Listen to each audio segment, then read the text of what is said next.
بين سبورت تعلن عن مجزرة تحكيمية في حق نادي نهضة بركان، ضربتين جزاء لن يتم احتسابهم غرفة الفار. وعايز اقول لكم تتكون من حكم تونسي وحكمة من جنوب افريقيا، والمشكلة مش في كده، المشكلة ما احناش عارفين دلوقتي هل راحت لهم لقطات المباراة ولا لا. طيب المخرج المصري اللي اكيد منحاز لنادي الزمالك مرضاش ان يعيد اللقاء، كلنا انتظرنا في ضربتين الجزاء انه المخرج يذيع اللقاء، انه يذيع اعادة اللقطة، ولكن قفل عليهم. بس انا هنا عايز اقول ان غرفة الفار عندها اللقطة الرئيسية، بيبقى المخرج مديها كذا لقطة، وده فضيحة في حق التلفزيون المصري، في حق المخرج المصري اللي لازم يتعاقب. انت كانتمائك تشجع مصر وتشجع نادي الزمالك، ولكن انت هنا موجود كحكم، المفروض تراعي ربنا. انا زملكاوي وسعيد وكنت اتمنى نادي الزمالك يفوز بالبطولة، لان لو تفتكروا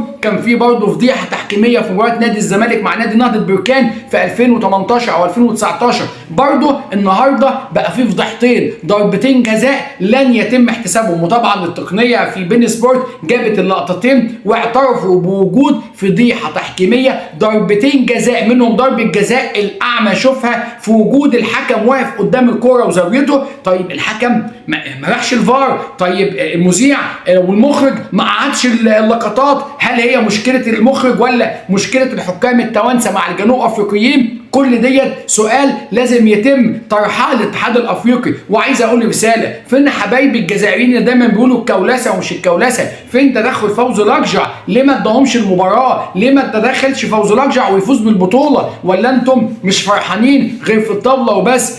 فوزي لقجع هو السبب في الخساره، فوزي لقجع هو السبب في اقصاء الجزائر، احنا هنسيب افريقيا ونروح اسيا.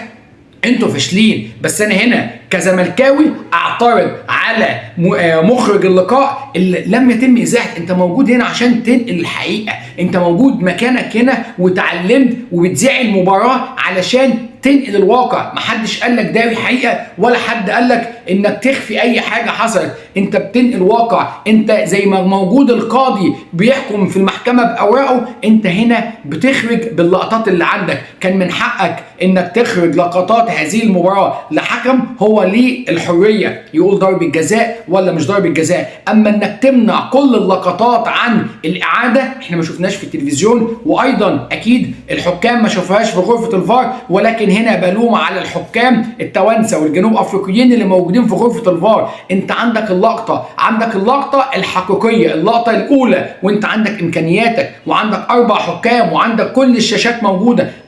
المذيع ما عادهاش، بس انت على الاقل بما ان اللاعب كان واقع واعترض واللعيبه اعترضت، على الاقل كنت ممكن من لقطه واحده من زاويه واحده وهي باينه قدام عين الشمس انك تجيبها وتحللها وتجيب حكم المباراه السنغالي وتقول له ضربه جزاء ولا مش ضربه جزاء، احسبها ولا مش تحسبها. ولكن رغم كل ده هيفضل العلاقه المصريه المغربيه على اعظم ما يرام، وهتفضل العلاقات دايما ما بيننا. يكفي ان كل المغاربه مبروك للزمالك، مبروك للزمالك، هارد لك لنهضه بركان. وانا تحية مصرية للشعب المغربي، وبتأسف من مخرج اللقاء اللي فعلا ما انتش عادل وحسابك عند ربنا. وأتمنى فتح تحقيق معاه زي ما أتمنى فتح تحقيق من الاتحاد الأفريقي. بشكركم شكرا جزيلا. ديما مغرب وتحيا مصر. سلام عليكم.